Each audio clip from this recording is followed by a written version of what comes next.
நண்பர்களே, நம்ம இப்போது வந்து தினத்தந்தி நியூஸ் பேப்பரில் தான் டெய்லி கிடையாது, சனிக்கிழமை வரும் பேப்பரில் நம்மளுக்கு எக்ஸாம் சம்மந்தமாக ஒரு கொஸ்டின் போடுறாங்க.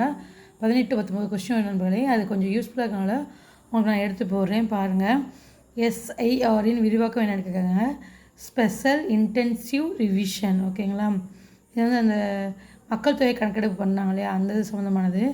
உத்தரப்பிரதேச மாநிலம் வாரணாசி நடைபெறும் காசி தமிழ் சங்கம் 4.0 நிகழ்ச்சியின் கருப்பொருள் என்னன்னு கேட்குறாங்க. அதனுடைய கருப்பொருள் தமிழ் கற்கலாம். இந்தியாவின் முதல் முறையாக டிராக் ஏசியா கப் 2026 சைக்கிளிங் போட்டி எந்த மாநிலத்தில் நடைபெற உள்ளதுன்னு கேட்குறாங்க. இது வந்து எங்கன்னா தமிழ்நாட்டில் தான் நண்பர்களே. சரியான வாக்கியங்களை தெரிவு செய்க. வங்கக்கடலில் உருவான சென்யா புயலுக்கு ஐக்கிய அரபு அமீரகம் பெயர் சூட்டியது. கரெக்டு தான் நண்பர்களே. வங்கக்கடலில் உருவான தித்வா புயலுக்கு ஏமன் நாடு பெயர் சூட்டியது. ரெண்டுமே வங்கக்கடலில் உருவாயிருக்கும். சென்யா அப்படின்னா சிங்கம்னு பேர், தித்வானா ஒரு தீவு, ஏமன் நாட்டில் ஒரு தீவு நண்பர்களே. பாருங்கள், உலகிலேயே முறையாக அணுசக்தி எதிர்ப்பு திறன் கொண்ட மிதக்கும் தீவை எந்த நாடு உருவாக்கி வருகிறதுனா சீனா உருவாக்கிட்டு வராங்க. இந்த ஆண்டு ஆடவர் ஜூனியர் உலகக்கோப்பை ஹாக்கி போட்டி எங்கே நடைபெறும்னா தமிழ்நாடு. பொருத்தாமணியை கண்டறியும் கேட்டிருக்காங்க. வடகிழக்கு பருவக்காற்று காலம் இதெல்லாம் கொடுத்துட்டு இதில் வந்து தென்மேற்கு பருவக்காற்று காலம் தான் பொருந்தாதுன்னு போட்டிருக்காங்க நண்பர்களே. எலிகளின் சிறுநீரால் பரவும் நோய் என்னென்னு கேட்குறாங்க.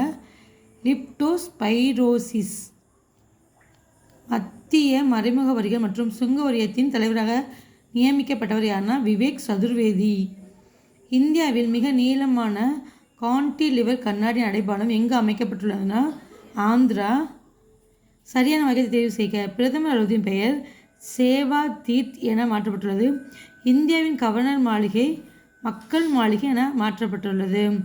ஆமாம் நண்பர்களே, இப்போ வந்து இதுக்கு வந்து பேர் மாற்றினாங்க. ரெண்டுமே சரிதான், 1 மற்றும் 2 சரியானது. கோவாவில் நடைபெற்ற 11வது பிடே உலகக்கோப்பை சேஸ் போட்டியில் சாம்பியன் பட்டம் வென்றவர் யாருன்னா ஜவஹிர் சிந்தோரோவ்.